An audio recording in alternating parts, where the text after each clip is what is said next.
Hey guys, welcome to another Hunter video. I'm a Night Elf Hunter on the Whisperwind server, and here we are at Trial of the Crusader. Now, this is not our first attempt at it, because you can see by all the skeletons lying on the ground. We're gonna try this one again, and I'm gonna show you what you should do as a hunter, and more so as a Beastmaster hunter. So first one that comes out is Cormac the Impaler. Now there are quite a few things for tanks to remember, but as a DPS, you're kind of gimped on this fight because you're a Beastmaster, and I don't know why Blizzard did it this way. But he does a AoE stomp, which will knock everyone back a little bit. So what you should do as a ranged is go back so that you're at least 15 yards away from him. And as you can see right now, he throws kobolds onto random raid members. And what every raid member DPS has to do is start DPSing these kobolds. Now the problem is, if you have a kobold on you, you can't hit it because it's considered behind you. But as a hunter, what you can do is throw down traps that include snake trap or immolation trap to hurt the kobold and help your teammates take it down.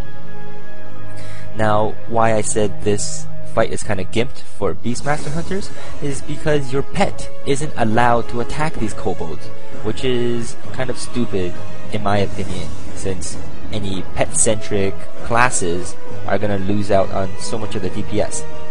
Now the kobolds, they throw down firebomb onto the ground, onto a random person, and that creates fire on the ground. So stay out of those, because as with anything that's kind of burning on the ground in WoW, it'll kill you. Now, remember, take down the kobolds as quickly as possible, and then once all the kobolds are down, then you can go after the boss. Now, he only has a limited number of these kobolds, so they're not too hard to take down at all. They don't do too much damage, but you should still focus on, if there's more than one in the field, focus on the ones that are on the tank or the healers first. And after you take down the kobolds, it's basically just tank and spank in the point of view of a hunter DPS.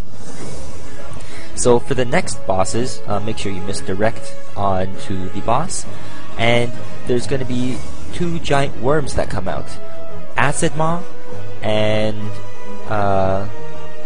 what was the other guy's name? And Dreadscale. Now, what you should do if this is your first time, if you're not going for the achievement, start attacking Acid Maw, because Acid Maw and Dreadscale, they both need to be faced away from the raid, since they do an AoE cone damage. So if you can, also stay away or stay behind them. They also put two different types of debuffs.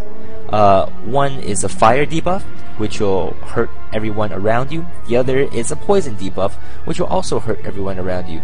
But the more dangerous of the two is definitely the poison, because the poison will start stacking dot damage onto you, very heavy dot damage, and also it'll slow you down slowly until you come to a complete stop and you can't move anymore.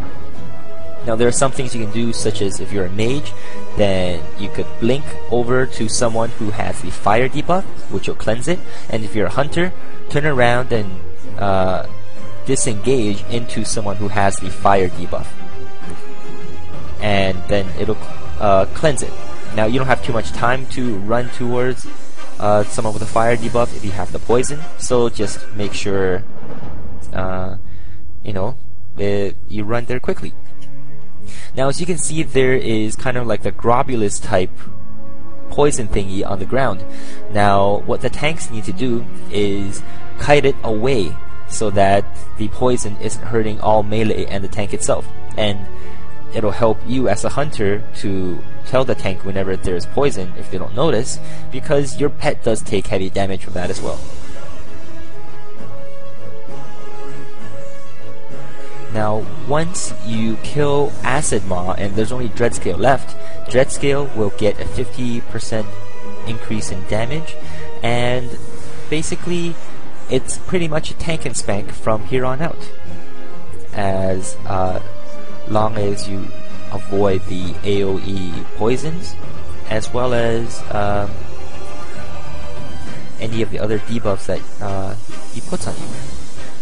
Now, as a hunter, if you don't have a shaman, put in nature resist aura because it'll definitely help your raid with the poison.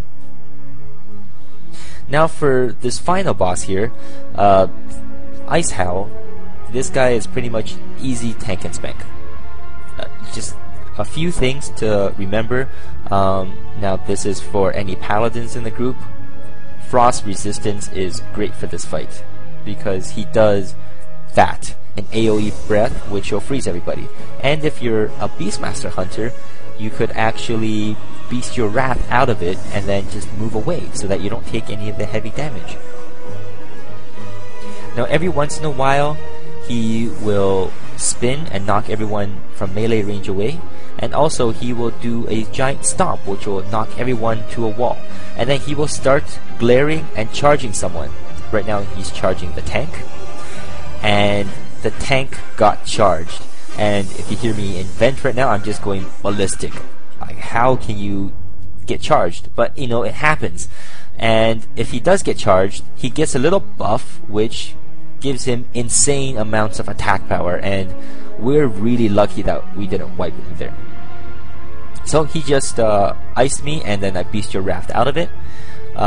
Okay, now back to the charge. Charge, basically, if you avoid it, he will not get a damage increase buff, and he will knock into a wall, stun himself. You won't get any threat during this phase, and you get 100% more damage during this phase. So all you need to do is make sure every raid member avoid being charged, and you can basically take him down with 5 or 6 people. As long as you have 1 DPS, a healer, and a tank, you could theoretically take him down. Now, with the Colosseum, what you need to do is finish these 4 bosses, and then eventually more bosses will be released in the upcoming weeks. And so when they come out, I'll try to make a video for them at that time.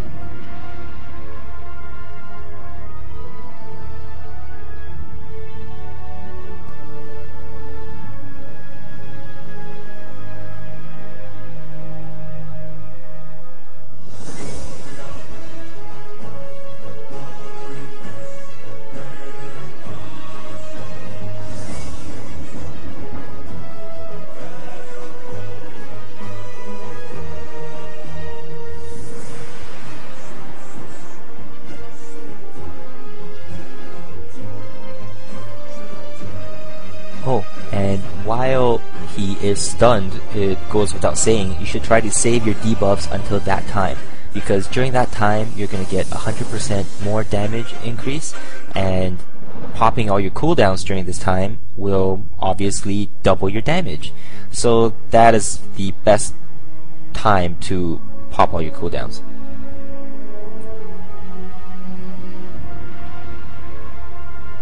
And as long as, again, no one gets charged, very easy tank and spank.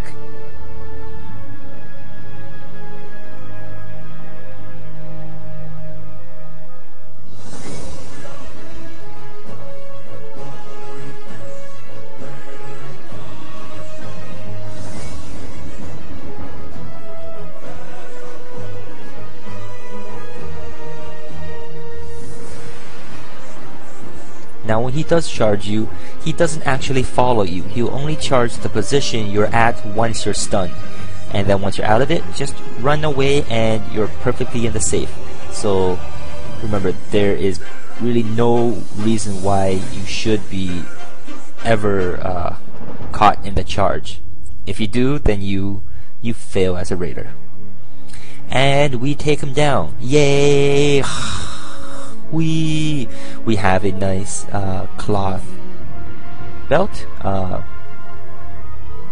very sweet, item level 232, and leather shoes, great for rogues and druids, pharaoh druids. I don't need any of those, so I'm gonna pass. And we have 81 gold and 3 emblems of triumph. Now you're gonna get more emblems and more loot depending on how many times you wipe trying to get to the final boss and kill him. Now we wiped about 3 to 4 times because for the majority of people it's their first time. But this is good because it's practice. So here we are. Wave, everybody. Wave. And that's it for this video. That's right. Go Whisperwind. Until next time.